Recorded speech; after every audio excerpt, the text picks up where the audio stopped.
उघडा डोळे बघा नीट। तर दिशाच्या वडिलांनी आरोप केलेल्यांना अटक करण्याची मागणी नितेश राणे यांनी केलेली आहे।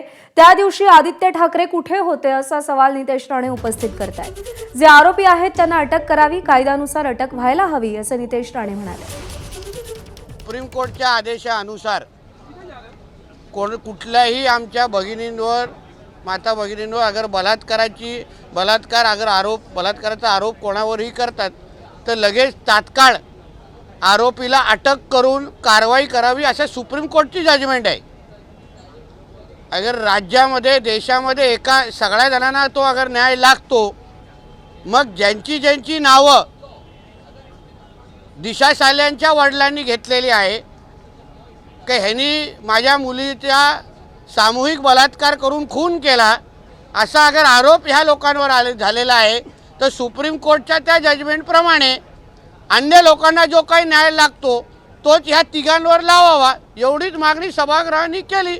तो उद्धव जी को अगर लगता है हम लोग सब लोग पॉलिटिकल आरोप कर रहे हैं तो फिर उन्होंने राणे साहब को क्यों फ़ोन किया और बोला कि मेरे बेटे को बचाओ इसमें।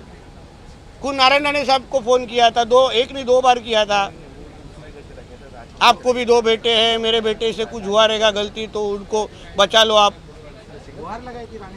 पूछिए राणे साहब को, राणे साहब ने ऑन रिकॉर्ड कहा है मैं उन्हीं का बेटा हूँ। पुण्यामध्ये SITच्या प्रमुख म्हणून SIT मध्ये चिमाजी अप्पा नावाचा एक अधिकारी होता, जो चिमाजी आढाव नावाचा अधिकारी होता, तो त्या केसमध्ये इन्व्हॉल्व होता। जेव्हा ती केस झाली आमच्याकडे माहिती आहे की तो त्या केसमध्ये त्यांनी सगळा कव्हरअप करण्यामध्ये मदत करत होता। तर मी एवढेच पत्र लिहिलेलं की बा तुम्ही मला इन्क्वायरीसाठी कोणासमोर बोलवताय, तो ज्याच्यावर आम्हाला संशय आहे त्याच्या समोरच आम्ही जाऊन माझी माहिती द्यावी, पुरावे द्यावे, जेणेकरून तो उचलणार आणि आरोपींना देऊन टाकणार। तर गेली 5 वर्ष या प्रकरणामध्ये आपली बदनामी सुरू आहे। कोर्टात प्रकरण असेल तर कोर्टात बोलू असं आदित्य ठाकरेंनी उत्तर दिलंय। गेले 5 वर्ष बदनामीचा प्रयत्न हा होतच आहे सातत्याने।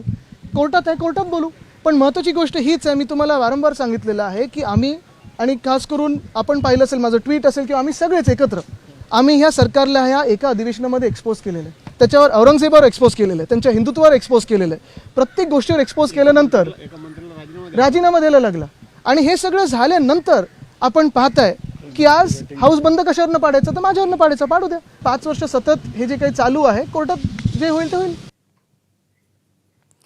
दरम्यान 5 वर्षांपासून जे दिशाहीन होते त्यांनी पुन्हा एकदा दिशाचा विषय काढला असं आव्हाड म्हणालेत।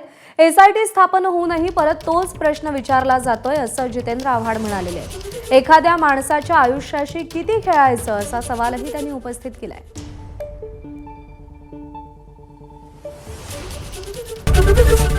ABP माझा, उघडा डोळे बघा नीट।